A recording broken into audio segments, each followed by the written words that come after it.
Hello everyone, welcome back to my class. I am तुमसे त्यागी, your biology mentor on Rank Plus 9th and 11th channel. So वापस आ चुके हैं एक और मज़ेदार से लेक्चर के साथ में, जो कि होने वाला है अगेन ह्यूमन फिजियोलॉजी को कंटिन्यू करते हुए चलेंगे। और आज हम करने वाले हैं सारे इंपॉर्टेंट क्वेश्चंस आपके लोकोमोशन एंड मूवमेंट चैप्टर के। सो लोकोमोशन एंड मूवमेंट एक ऐसा इंपॉर्टेंट चैप्टर है जहाँ से कंपैरेटिवली क्वेश्चन जो आते हैं वो कम आते हैं अगर मैं पूरा ह्यूमन फिजियोलॉजी देखूं, लेकिन जहां से आते हैं तो वो इंपॉर्टेंट टॉपिक्स क्या रहते हैं उसको मैं यहाँ पे आज पूरे लेक्चर में कंप्लीट कर लेंगे और आपको आइडिया भी लग जाएगा कि क्वेश्चंस को किस तरह से अटेम्प्ट करना है। तो स्टार्ट करते हैं आज के लेक्चर के साथ में students. And before starting the lecture, जैसे कि मैम हमेशा आपको पूरी गोड टीम से मिलवाती है, तो यही है वो गोड टीम स्टूडेंट्स जो कि रैंक प्लस के सारे चैनल्स पे पढ़ा रहे हैं आपको बहुत ही ज़्यादा एनर्जी के साथ में, बहुत ही ज़्यादा स्ट्रैटेजीज के साथ में। हर एक एडुकेटर लगा हुआ है आपके हर एग्ज़ाम को क्लियर कराने में। तो स्टूडेंट्स, आप हम लोगों के साथ हर रैंक प्लस चैनल पे जुड़े रहिए ताकि आप अपने एग्जाम्स में बहुत अच्छे मार्क्स से, बहुत अच्छे स्कोर से अपने एग्जाम्स को क्लियर करें। ठीक है, चलो स्टार्ट करते हैं। और एक और चीज़ बिफोर स्टार्टिंग द लेक्चर, एक चीज़ और बोलना चाहूँगी स्टूडेंट्स कि हम लोगों का यहाँ पे जो कनेक्शन है ना वो वन वे नहीं होना चाहिए, वो टू वे होना चाहिए। तो वो टू वे कैसे होगा? जब आप लोग हमारे साथ टेलीग्राम पर जुड़ेंगे और हमारे साथ बाकी की सारी चीज़ें यानी कि डीपीपीज, अपने जो भी नेक्स्ट आपका लेक्चर होगा उसकी सारी इंफॉर्मेशंस, और उसके साथ साथ आपके एक्सक्लूसिव नोट्स जो आपको रैंक प्लस प्रोवाइड करते हैं, रैंक प्लस के सारे एडुकेटर्स प्रोवाइड करते हैं, वो सब आपको यहाँ मिलेंगे। सो स्टार्ट करते हैं students, let's just quickly start the lecture. Telegram का जो लिंक है वो डिस्क्रिप्शन में दिया हुआ है, उसको जाके फटाफट से जैसे ही लेक्चर खत्म होएगा स्टूडेंट्स, तुरंत आपको क्या करना है, आपको उस टेलीग्राम के लिंक पे जाके फटाफट से उसको ज्वाइन कर लेना है। ठीक है, चलिए स्टार्ट करते हैं students. So first question is here in front of you all. What does the question says? Old people usually suffer from inflamed and stiff joints. जो बूढ़े लोग हैं आपने देखा होगा उनके अंदर जो जॉइंट्स होते हैं, है ना, बोलते हैं ना कि जोड़ों का दर्द बहुत देखने को मिलता है, स्टिफ हो जाते हैं, जैम हो जाते हैं, हाथ नहीं मूव करते, घुटने मूव नहीं करते, है ना, शोल्डर, जहाँ जहाँ पे भी बॉडी में जॉइंट्स देखने को मिलते हैं वो कैसे हो जाते हैं, स्टिफ हो जाते हैं, उनमें इन्फ्लेमेशन, सूजन आ जाती है ना, इचिंग जैसी होती है, रेडनेस होने लगती है जॉइंट्स के अंदर। साथ साथ में स्टूडेंट्स वो बहुत स्वेल हो जाते हैं, ठीक है, सूज जाते हैं जॉइंट्स। तो ऐसा क्यों होता है, क्या ये डिजीज है? सबसे पहले तो ये बताना है कि ये किस चीज से सफर कर रहे हैं। क्या आपने गेस कर लिया? हाँ, तो ये जो जॉइंट्स का डिसऑर्डर रहता है, this is nothing but your arthritis. क्या रहता है स्टूडेंट्स? ये आर्थराइटिस रहता है। ठीक है, और state the reason for the symptoms. Symptoms यहाँ पे ये जो इस तरह के सिम्टम्स दिख रहे हैं, यानी जॉइंट्स में जो इतनी ज़्यादा प्रॉब्लम्स हो रही हैं, इसके पीछे का रीज़न क्या है, क्या रीज़न रहता है? तो स्टूडेंट्स, जो मेन रीज़न है आर्थराइटिस का होने के, यानी कि आपके जॉइंट्स जो हैं, तो उसमें हो क्या रहा है ना, आपका जो कार्टिलेज है, हाँ, जॉइंट्स में जो कार्टिलेज रहते हैं, जो कार्टिलेज रहते हैं जॉइंट्स में, उनका वियर टियर हो जाता है, उनमें ही कहीं ना कहीं पे दिक्कत आती है ना। वो जॉइंट्स जो है वो वहाँ से कहीं ना कहीं से टियर अप होने लगते हैं। ठीक है, कार्टिलेजेस जो है वहाँ से टियर अप होने लगते हैं उन जॉइंट्स पे जहाँ पे कार्टिलेजेस प्रेजेंट है, ठीक है, हटने लगते हैं वहाँ से। उसी की वजह से इस तरह की इन्फ्लेमेशन देखने को मिलती है। और इसके पीछे के बहुत सारे रीजंस हो सकते हैं। कुछ इलनेस हो सकती है कि भाई कोई पहले से बीमारी है जो जॉइंट्स पे असर कर रही है ना, आपका कुछ खान पान ऐसा है, राइट, यानी कि आपका डाइट कुछ ऐसा है जिसकी वजह से ये इशू आ रहा है, या फिर कोई ऐसी डिजीज़ आपको पहले से थी बॉडी के अंदर जिसकी वजह से ये ऐसी प्रॉब्लम आ रही है, या एज फैक्टर भी एक रीज़न रहता है, क्योंकि भाई एज के साथ साथ आपके बॉडी के सारे organs, everything, tendons, ligaments, cartilages, bones सब ढीले पड़ने लगते हैं। तो एज भी एक फैक्टर रहता है जिसकी वजह से इस तरह का इशू देखने को मिलता है। क्लियर? डन, आ गई सबको बात समझ में आया कि आर्थराइटिस में ऐसा क्यों हो रहा है। नेक्स्ट क्वेश्चन आ गया है आप सभी के सामने। द क्वेश्चन सेज, क्या कह रहा है क्वेश्चन, जल्दी से फटाफट से क्वेश्चन को देख लेते हैं। डज कैल्शियम आयन, ठीक है, डज कैल्शियम, क्या कैल्शियम आयन कंसंट्रेशन जो है कहाँ पे, ब्लड के अंदर, कॉज टिटैनी, क्या टिटैनी एक क्या रहता है, एक कंडीशन रहती है, इट्स अ डिसऑर्डर, ठीक है, क्या टिटैनी कॉज करता है। तो टेटनी क्या रहता है स्टूडेंट्स, टेटनी एक ऐसी कंडीशन है जहां पर आपके कैल्शियम का Ca2+ आयंस का लेवल जो है वो कम होने लगता है ब्लड के अंदर, ठीक है, जिसकी वजह से आपके जो वहाँ पे कार्टिलेजेस हैं उनके अंदर प्रॉब्लम आती है। तो यही सेम चीज़ जो है टिटैनी के अंदर क्या होगा देखने को मिलती है, आपके मसल्स के अंदर लॉन्ग टाइम तक स्पाज्म देखने को मिलेंगे, लॉन्ग मसल कॉन्ट्रैक्शंस देखने को मिलती है यहाँ पे, है ना, इसकी वजह से लॉन्ग मसल कॉन्ट्रैक्शंस देखने को मिलती हैं, स्पाज्म्स आते हैं भाई, क्या आते हैं, स्पाज्म्स देखने को मिलते हैं। तो ये बोल रहा है कि ये कब होता है, ऐसा कब होता है, जब आपके कैल्शियम क्या रहता है ब्लड में कम होता है, यानी कि उसकी क्या रहती है, हाइपोसिक्रीशन होती है ना, ब्लड के अंदर कैल्शियम का लेवल कम हो जाता है।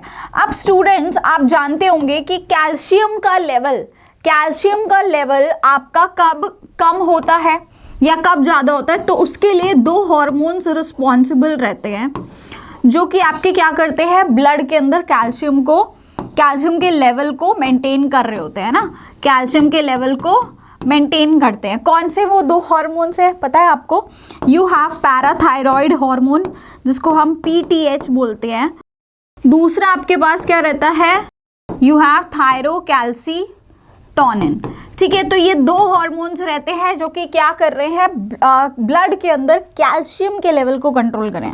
तो PTH का काम क्या होता है, जब आपके ब्लड के अंदर क्या होता है, कैल्शियम कम हो जाता है ना, जब कैल्शियम कम हो जाता है तो ये बोन्स से उसको निकाल के क्या करेगा, कैल्शियम के लेवल को बढ़ाएगा, कहाँ पर, ब्लड के अंदर। तो इसका काम होता है ब्लड में कैल्शियम को बढ़ाना। इसके अलावा डाइटरी एब्जॉर्प्शन, जो डाइटरी सोर्सेज से कैल्शियम आता है ना, उसके एब्जॉर्प्शन को भी बढ़ाता है, इंटेस्टाइन में उसके एब्जॉर्प्शन को भी बढ़ाता है, ताकि क्या हो सके, आपका कैल्शियम का लेवल बढ़ सके ब्लड के अंदर, ठीक है। और वहीं अगर हम थायरोकैल्सीटोनिन की बात करें तो ये क्या करता है, जब कैल्शियम बहुत ज़्यादा होता है तो उसको ब्लड में से लेके वापस से बोन में डालता है ना, तो ये रीएब्जॉर्प्शन करता है ब्लड में से और आपके बोन्स में वापस से कैल्शियम को डालता है। यानी कि जब कैल्शियम का लेवल बहुत हाई हो जाता है, ये क्या करता है, ये कैल्शियम के लेवल को ब्लड के अंदर क्या कर रहा है, कम कर रहा है, रिड्यूस कर रहा है। जब बहुत ज़्यादा हो जाता है तो ये क्या करता है, रिड्यूस करता है। आई बात समझ में। तो स्टूडेंट्स यहाँ पर जो पैराथायरॉयड हार्मोन है उसी का काम क्या है, ब्लड के अंदर कैल्शियम को बढ़ाना। टेटनी कब हो रहा है, जब ब्लड के अंदर कैल्शियम लेवल कम है, यानी कि यहाँ पर पैराथायरॉयड हार्मोन अच्छे से सिक्रीट नहीं हो रहा, यानी टेटनी कंडीशन के अंदर आपका पैराथायरॉयड हार्मोन की सिक्रीशन जो है वो कम है, जिसकी वजह से कैल्शियम का लेवल भी जो है वो क्या हो रहा है, कम हो रहा है। इतनी बात सबको समझ में आ गई, यस और no. So students next question यहाँ पे क्या रहता है, नेक्स्ट क्वेश्चन है state the differences between the pectoral and pelvic girdle. आपको यहाँ पे पेक्टोरल और पेल्विक गर्डल के बीच में डिफरेंसेस बताने हैं, ठीक है। तो फटाफट से देखते हैं पेक्टोरल और पेल्विक गर्डल के बीच में क्या डिफरेंस रहते हैं। पेक्टोरल स्टूडेंट्स आप जानते हैं ये क्या है, एक आपका कौन सा गर्डल रहता है, इसको हम शोल्डर गर्डल भी कहते हैं। क्या कहते हैं इसको हम, शोल्डर गर्डल, क्योंकि ये शोल्डर में प्रेजेंट रहता है। अगर हम बात करते हैं पेल्विक गर्डल की तो इसको हम हिप गर्डल कहते हैं, हिप गर्डल कहते हैं इसको, क्योंकि ये आपके हिप एरिया में प्रेजेंट होता है।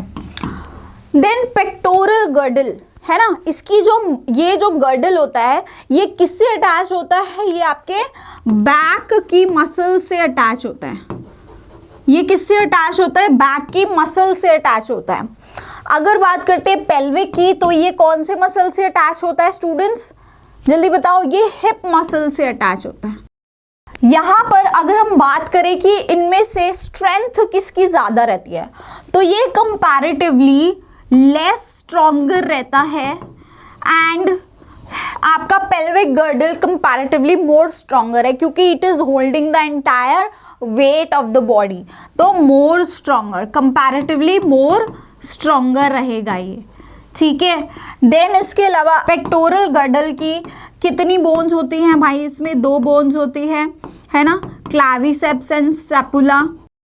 और यहाँ पर आपकी कितनी बोन्स रहती है? 3 रहती हैं। कौन कौन सी? Ilium, ischium and pubis. Ilium, ischium and pubis, ये 3 यहाँ पर बोन्स रहती हैं। तो इसमें 2 रहती है, इसमें 3 बोन्स रहती हैं। फिर बच्चे देखो, दोनों के अंदर बॉल एंड सॉकेट जॉइंट देखने को मिलता है, लेकिन यहाँ पर कहाँ दिखता है? यहाँ पर आपका जो ग्लिनॉइड कैविटी रहती है ना, ग्लिनॉइड कैविटी में आपका स्कैपुला और किसके बीच में रहता है? ह्यूमरस, है ना, ह्यूमरस रहेगा आपका, ठीक है। सो एसिटाबुलम कैविटी में रहता है ये, एसिटाबुलम में, और ये किससे कनेक्टेड होती है? आपकी फेमर से। This is femur. तो दोनों के अंदर बॉल एंड सॉकेट जॉइंट रहता है। आपको पूरा एक्सप्लेन करना है, मैं यहाँ पे सिर्फ की पॉइंट्स लिख रही हूँ, ठीक है। इसको नोट करते जाना ताकि आप इसको पूरा लिख के आए। देन स्टूडेंट्स, यहाँ पर ये जो रहता है ऑब्वियसली आपके 4 लिम्ब से कनेक्ट हो रहा है। It is connecting, articulating to the 4 limbs, whereas it is articulating to the hind limbs. Clear? Done? आया सबको समझ में? यस। देन इसके अलावा ये भी बता सकते हो स्टूडेंट्स, यहाँ पे जो इसके 2 halves हैं वो कैसे रहते हैं? सेपरेटेड होते हैं, whereas इसके जो halves होते हैं वो एकदम चिपके होते हैं, एक साथ रहते हैं, है ना। तो 2 halves आर यूनाइटेड, है ना, सेपरेटेड नहीं है, यूनाइटेड है। क्लियर? तो बहुत सारे डिफरेंसेस हमने देख लिए आपके पेक्टोरल और पेल्विक गर्डल के बीच में, ठीक है। आप इन सारे पॉइंट्स को नोट करके रख लो ताकि एग्जाम में कम से कम आप 4-5 वहां पे लिख के जरूर आए, ठीक है, depending on the marks of the question. What are the different types of movements? बेटा आपके पास अलग अलग तरह के मूवमेंट्स नेचर में देखने को मिलते हैं। तो एनसीईआरटी में इस तरह के 4 मूवमेंट्स के बारे में बताया गया है, वही मूवमेंट्स हम यहाँ डिस्कस करेंगे। सबसे पहला आपने देखा होगा कौन सा मूवमेंट रहता है? That is your amoeboid movement, ठीक है। सबसे पहला कौन सा रहता है? Amoeboid movement. फिर उसके बाद आपका आता है you have the ciliary movement, then you have the flagellar movement, then you have muscular movement। तो ये सारे ही तरह के movements जो है अलग अलग ऑर्गेनिज्म में अलग अलग जगह पर देखने को मिलते हैं, जो कि बॉडी में मूवमेंट्स क्रिएट करते हैं, राइट। 1 by 1 डिस्कस करते हैं इनको। तो अमीबॉइड के अंदर क्या होता है? ये आपका प्रोटोप्लाज्म, सेल का जो प्रोटोप्लाज्म होता है वो क्या करता है? आगे की तरफ भागता है, जिससे इस तरह के ऐसे पैर, नकली पैर, जिसको हम क्या कहते हैं? सूडोपोडिया फॉर्म हो जाते हैं, है ना, सूडोपोडिया फॉर्म हो जाते हैं, और यही आगे आगे मूव करने में ऑर्गेनिज्म को हेल्प करता है। तो इस तरह के मूवमेंट्स आपको कहाँ दिखते हैं? अमीबा में दिखता है ऑब्वियसली। देन इसके अलावा और कहाँ दिखता है स्टूडेंट्स? ह्यूमंस में आपको WBC में दिखता है, मैक्रोफेजेस में दिखता है ना। तो ये सारी जगह पे हमें अमीबॉइड मूवमेंट दिखता है। क्लियर? सीलियरी मूवमेंट क्या होते हैं? जहाँ पर आपके इस तरह के सीलिया प्रेजेंट होते हैं, ऐसे, है ना। तो आपके कुछ सेल्स होते हैं जिनमें इस तरह के सीलिया प्रेजेंट होते हैं, ऐसे छोटे हेयर लाइक स्ट्रक्चर को ही हम सीलिया कहते हैं। कहाँ पे दिखता है? ऑर्गेनिजम्स की अगर हम बात करें, पैरामीशियम में हमने देखा था, पूरी पैरामीशियम की बॉडी पे पैरामीशियम इस तरह से दिखता है हमारा। तो इसकी पूरी बॉडी पे इस तरह के छोटे छोटे हेयर लाइक स्ट्रक्चर प्रेजेंट होते हैं जो कि उसको आगे मूव कराते हैं, है ना। देन इसके अलावा ह्यूमंस में अगर हम बात करें, आपका सीलिया इस तरह से आपके जो ट्यूब्यूलर ऑर्गन्स होते हैं ना, वहाँ पर आपको पूरी की पूरी जो आपकी एपिथेलियम की लाइनिंग होती है, इस तरह से सीलिएटेड सेल्स आपको मिलेंगी। क्या बोलते हैं हम इनको? Ciliated cells. ठीक है, तो ये कहाँ देखने को मिलते हैं? आपकी पूरी जो फैलोपियन ट्यूब है ना, उनमें इसी तरह की लाइनिंग रहती है, जो कि आपके जो एग होता है उसको आगे आगे आगे आगे मूव कराता है और उसकी फर्टिलाइजेशन साइट तक ले जाता है। ठीक है, तो ये आपको कहाँ दिखता है? फैलोपियन ट्यूब के अंदर। इसके अलावा आपको कहाँ दिखता है? ट्रेकिया के अंदर। बेटा देखा, ट्रेकिया जो है विंड पाइप अपना है, इसमें हवा जाती है, पर क्या गारंटी है कि यहाँ पे कुछ और डस्ट या ऐसी चीज़ें नहीं जाएंगी? जा सकती है ना। तो वो अगर उसको आगे नहीं धकेला गया, आगे नहीं सरकाया गया, तो क्या होगा? वो वहाँ पे कहीं पे चोक कर सकती है, राइट। तो इसीलिए वहाँ पे सीलिया प्रेजेंट होते हैं कि इस तरह की अगर कुछ भी चीज़ वहाँ प्रेजेंट हो तो सीलियरी मूवमेंट से वो नीचे की तरफ पुश हो जाए and then it can be thrown out. Flagellar movement, flagellar movement की अगर हम बात करते हैं तो वो उसमें क्या रहता है? आपका फ्लैजुला रहता है। ठीक है, फ्लैजुला। सीलिया और फ्लैजुला में यही डिफरेंस होता है। सीलिया जो होते हैं बहुत सारे न्यूमरस रहते हैं और छोटे छोटे हेयर लाइक स्ट्रक्चर होते हैं। फ्लैजुला कंपैरेटिवली क्या होता है, किसी भी सेल में 1 या 2 या 3 या 4-5 ज़्यादा से ज़्यादा, ठीक है। तो इस तरह से फ्लैजुला आपके रहते हैं, है ना। स्पर्म्स आपने देखा होगा, स्पर्म्स की जो मूवमेंट होती है वो फ्लैजुलर होती है, एक सिंगल ऐसे टेल रहेगी फ्लैजुला जैसी। वहाँ पे स्पर्मेटोजोआ के अंदर आप देखते हैं ये वाला मूवमेंट, राइट। इस तरह के फ्लैजुलर मूवमेंट्स यूग्लेनॉइड्स में दिखते हैं आपको। ठीक है, तो इन सभी जगह पे हमें फ्लैजुलर मूवमेंट दिखता है। नेक्स्ट आता है मस्कुलर। भाई मस्कुलर तो हम हर ही जगह देख रहे हैं। कहाँ कहाँ देख रहे हैं मस्कुलर मूवमेंट? आपका मैं बोल रही हूँ ना इतनी देर से, तो कैसे बोल रही हूँ? मेरा जॉ मूव कर रहा है, मेरी टंग मूव कर रही है, तो ये जो मूवमेंट ऑफ जॉ है, टंग है ना, आपके हैंड्स के मूवमेंट, इनमें सब में मसल्स का रोल है, मस्कुलर मूवमेंट है, राइट। तो इस तरह के मूवमेंट्स, ये सारे हमें डिफरेंट टाइप्स ऑफ मूवमेंट्स जो है वो देखने को मिलते हैं। क्लियर? एक्सप्लेन कर दोगे इनको अच्छे से एवरीवन? चलिए next question. Differentiate between the 3 types of muscular tissues. 3 types of muscular tissues कौन कौन सी रहती है बच्चों? कौन कौन सी रहती है? जल्दी बताएंगे कौन कौन सी रहती है। आप लोगों ने सुना है इन सभी मस्कुलर टिश्यूज के बारे में बचपन से। स्केलेटल, दूसरी क्या होती है? स्मूथ मसल्स, तीसरी क्या होती है? Cardiac muscles. ठीक है, तो ये इस तरह की हमको मसल्स देखने को मिलती हैं। स्टूडेंट्स अगर स्ट्रक्चर की बात करें तो स्केलेटल मसल्स कैसी रहती है हमारी? स्केलेटल मसल सबसे पहले तो ये हमारे स्केलेटन से अटैच्ड होती है ना, बोन से अटैच्ड होती है ये वाली मसल्स। और स्मूथ मसल्स की अगर बात करें, ये हमको कहाँ मिलती है?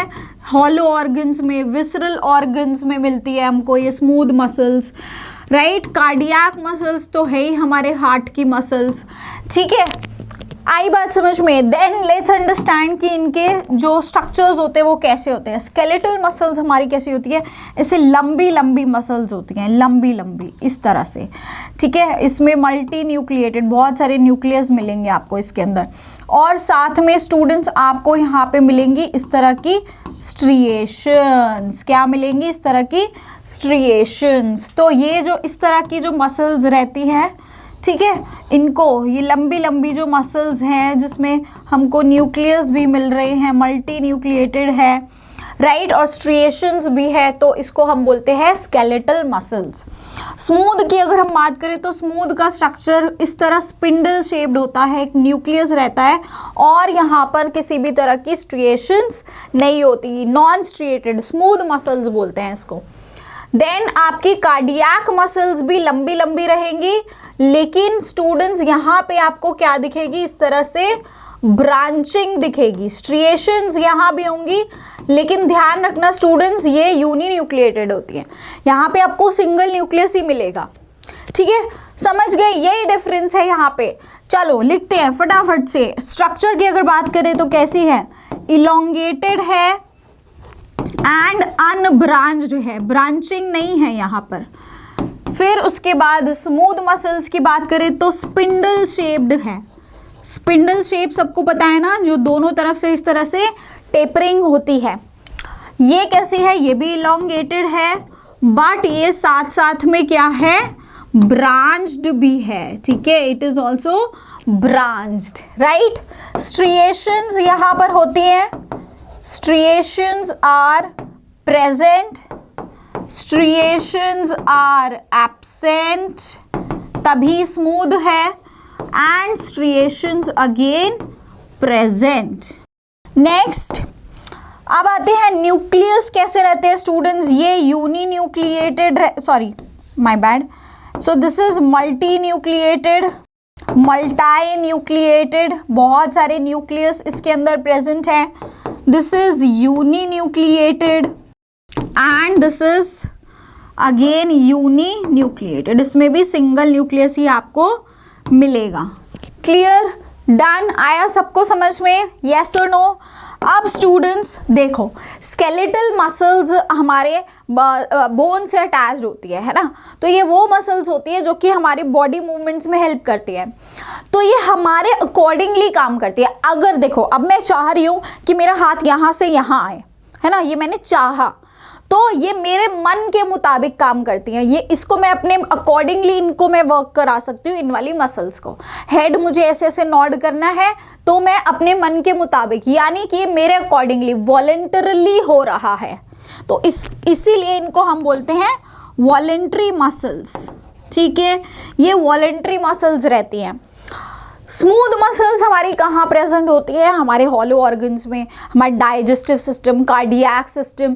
तो बेटा जब आप खाना खाते हो तो आप अपनी मसल्स को कंट्रोल कर सकते हो कि बेटा अभी डाइजेशन रोक दे, है ना, अभी मेरा मन नहीं है डाइजेशन करने का, नहीं, वो एक बारी आपने खाना निगला, चबाना इज वॉलेंट्री, लेकिन वंस इट गोज इनसाइड और जैसे ये स्मूथ मसल्स के काम वहाँ पे चालू हो जाता है तो वो आपकी नहीं सुनेंगे, फिर वो अपने अकॉर्डिंगली काम करेंगे, इसलिए ये क्या रहती हैं, इनवॉलेंट्री।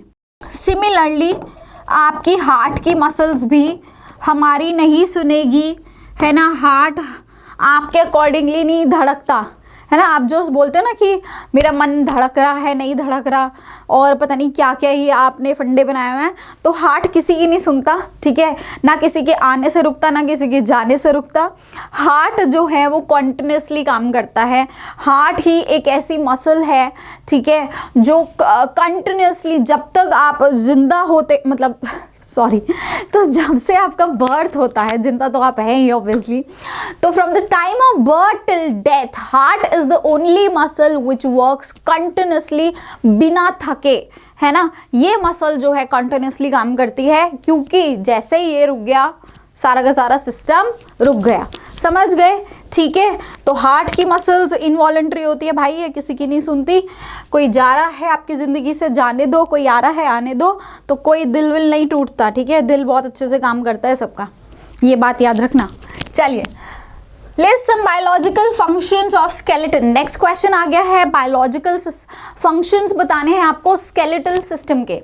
देखो बेटा, स्केलेटल सिस्टम यानी कि हमारा जो स्केलेटन है बहुत ही ज़्यादा इंपॉर्टेंट रोल प्ले कर रहा है, ठीक है, बहुत सारे फंक्शंस है। सबसे पहले तो बेटा उसका काम क्या है, बेसिक फ्रेमवर्क प्रोवाइड कर रहा है ना, तो we can say it is providing the support.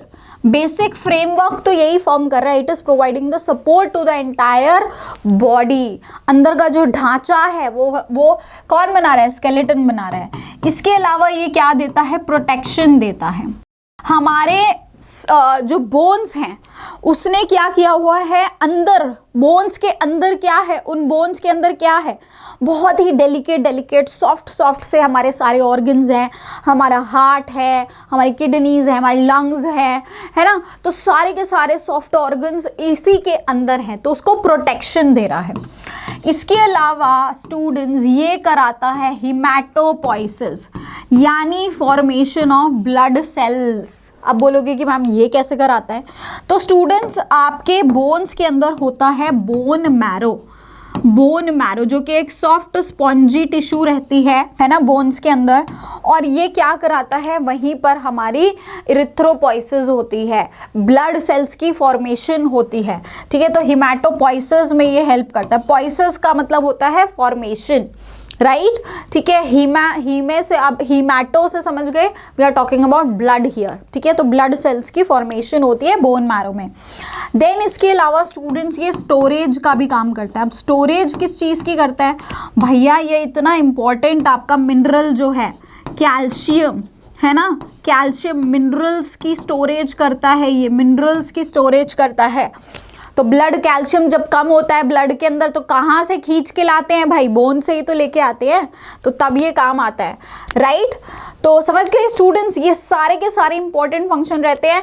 Then उसके बाद में ये आपके लिए एक अटैचमेंट की साइट प्रोवाइड करता है, ताकि मसल्स जो है वहाँ से आके अटैच हो सके। तो मसल्स किससे जाके अटैच होती हैं, इन्हीं बोन से, स्केलेटन से अटैच होती हैं। Clear, done. सारे पॉइंट्स को आप, मैंने यहाँ पे सिर्फ मेजर हेडिंग लिख दी है, लेकिन इसका मतलब ये नहीं है कि आप भी एग्जाम में हेडिंग लिख के आएंगे। ठीक है, अगर ये आपसे 3 मार्क्स का क्वेश्चन पूछा जाता है तो आप इन सबको एक्सप्लेन भी करके आओगे। 2 मार्क्स में है तो ठीक है, आप पॉइंटर्स लिख दो, एग्जाम्पल लिख दो, डन है। ठीक है, चलिए, तो मार्क्स के अकॉर्डिंगली आपको क्वेश्चन अटेम्प्ट करना आना चाहिए। अगला क्वेश्चन आता है, What are the main types of joints which are present in the human body? तो joints पे बेटा बहुत बार सवाल आता है। ठीक है, ह्यूमन बॉडी में कौन से टाइप के joints प्रेजेंट होते हैं, तो मेजर 3 आपके joints प्रेजेंट होते हैं, 3 टाइप्स रहते हैं ये। ठीक है, कौन कौन से रहते हैं स्टूडेंट्स, लेट्स अंडरस्टैंड। सबसे पहले आपका रहता है, we have fibrous joint, then we have cartilaginous joint, फिर आता है आपके पास साइनोवियल जॉइंट। ठीक है, ये मोटा मोटा 3 इस तरह के जॉइंट्स आपके प्रेजेंट होते हैं। फाइब्रस जॉइंट कौन सा होता है, जहां पे वेरी लिटिल, वेरी क्या, बिल्कुल नहीं होता, sorry my bad, no movement, कोई मूवमेंट नहीं होता है यहाँ पे। ठीक है, नो मूवमेंट। आपने देखा होगा आपके स्कल के अंदर, जो आपका स्कल रहता है, वहाँ पर जो बोन्स एक दूसरे के साथ फ्यूज्ड रहती हैं इस तरह से, है ना। सॉरी, मैंने उल्टा सीधा जो भी बनाया है, आप बस इसको कंसिडर कर लो कि ये सारी की सारी बोन्स क्या है, फ्यूज्ड हैं। ठीक है, तो जितनी भी ये फ्यूज्ड बोन्स होती हैं आपके स्कल में, ठीक है, ये क्या है, ये आपके इसी फाइब्रस जॉइंट से जुड़ी हुई हैं। यहाँ इन बोन्स का कोई मूवमेंट आपने देखा, स्कल के बाहर से कोई बोन निकल के आ रही है, नहीं ना, कोई हिल रही है, डुल रही है, अलग से कोई डांस कर रही है, नहीं। सो इट्स ऑल पैक्ड, ये बिल्कुल पैक करके रख देती है सारी की सारी बोन्स को।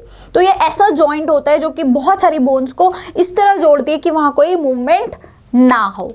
आ गया सबको समझ में। चलिए अगले पे बढ़ते हैं, कार्टिलेजिनियस जॉइंट।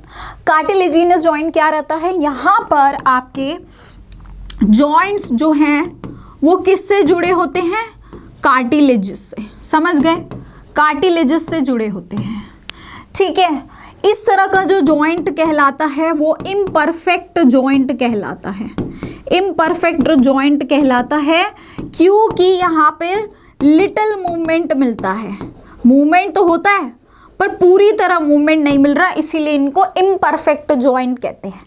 ठीक है, ये कहाँ दिखता है, इसका एग्जाम्पल क्या रहता है स्टूडेंट्स, आपके जो पूरा का पूरा आपका वर्टिब्रल कॉलम है ना, आपका जो बैकबोन है, तो वर्टिब्रेस के बीच में, बोन्स ऑफ वर्टिब्रास के बीच में सारी की सारी बोन्स इसी से जुड़ी होती हैं। इसके अलावा आपको प्यूबिक सिम्फाइसिस में भी ये दिखता है, प्यूबिक सिम्फाइसिस में भी ये दिखता है। ठीक है, कार्टिलेजिनियस जॉइंट।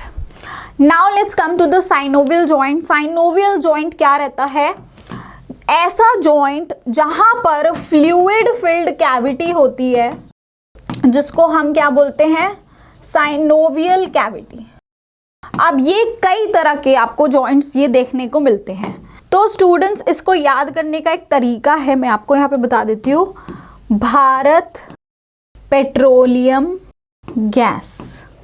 ठीक है, आप इसको ऐसे याद कर सकते हैं, भारत पेट्रोलियम गैस। ये याद करने का ट्रिक बता रही है मैम आपको, राइट। तो इसके इनिशियल लेटर्स आपको लेने हैं B H P G S, क्योंकि बहुत बार मैंने देखा है बच्चे ये वाले साइनोवियल वाले जॉइंट्स भूल जाते हैं, है ना। तो आपको ये याद रहे, इसके लिए ये ट्रिक है, आप इसको यूज कर सकते हैं, राइट। सो बी से क्या है, बॉल एंड सॉकेट जॉइंट, ठीक है, ball and socket joint. H is for hinge joint, P is for pivot joint, G is for gliding joint and S is for saddle joint. Clear, अब याद रहेगा, कोई नहीं भूलेगा, ये सारे जॉइंट्स आपको याद रहेंगे अब, ठीक है। अब इनके एग्जाम्पल्स देखो फटाफट से। बॉल एंड सॉकेट जॉइंट आपको कहाँ दिखता है, बॉल एंड सॉकेट आपके, अभी मैंने आपको बताया था दोनों जो गर्डल्स होते हैं वहाँ पर आपको बॉल एंड सॉकेट मिलेगा, है ना। पेक्टोरल किससे कनेक्टेड था, आपके ह्यूमरस से, so pectoral and humerus is the example.